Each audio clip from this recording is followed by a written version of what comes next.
Hi hello नमस्कार. मी मुक्ताई मोकाशी तुमच्या व्हिडिओमध्ये सर्वांचे स्वागत आहे.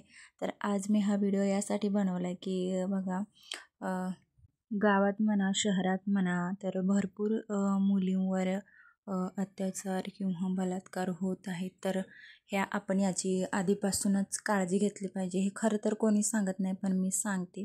तर शहरात म्हणा कुठं बाहेर म्हणा तर आपण जेव्हा तर आजकाल कुणी कोणावर विश्वास ठेवू नका. म्हणजे घरातले वगैरे असतात, अ, आपले जॉईंट फॅमिली वगैरे. तर शहरातच होत नाही, गावामध्ये पण आता कित्येक बलात्कार वगैरे झालेत.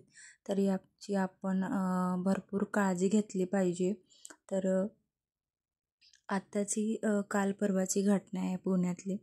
तर एका बाईला तिच्या नवऱ्याने बघा सिलाई मशीनची कातर असते ना, त्या त्या कात्रीनं मारून टाकलं आणि तोच गेला पोलीस स्टेशनमध्ये.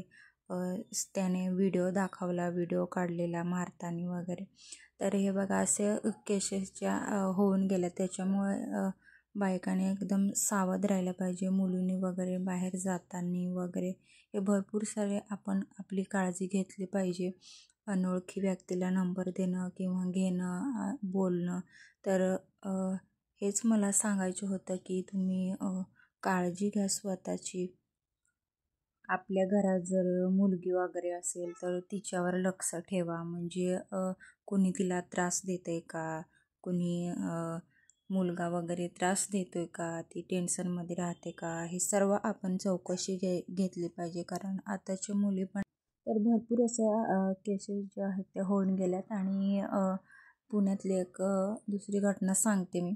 तर एका मुलीचा जो पार्ट हात वगैरे नव्हते त्याला आणि डोकं पण नव्हतं, असा पार्ट नदीत वगैरे फेकून दिलता. तर भयंकर असं हे कृत्य होतं आणि ते भरपूर अशा घटना घडत आहेत. तर त्याच सांगायचं होतं तुम्हाला. आता भरपूर मुलींनी म्हणा किंवा एखाद्या बाईने म्हणा भरपूर काळजी घेऊन आपलं संसार हाताळता आला पाहिजे.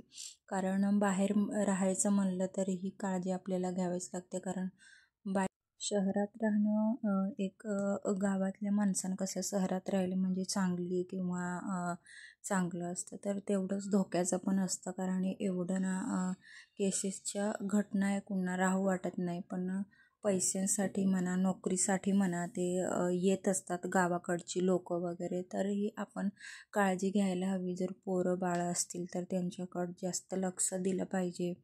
नंतर बाकीच्या मुली किंवा कितीही त्रास एखाद्या मुलाने काही झाला तरी ते सांगत नाहीत. तर हा व्हिडिओ त्याच्यासाठीच होता. आणि तुम्ही तुमच्या मुलींची, आपल्या घरदाराची खूप काळजी घ्या आणि पुन्हा भेटूया. बाय.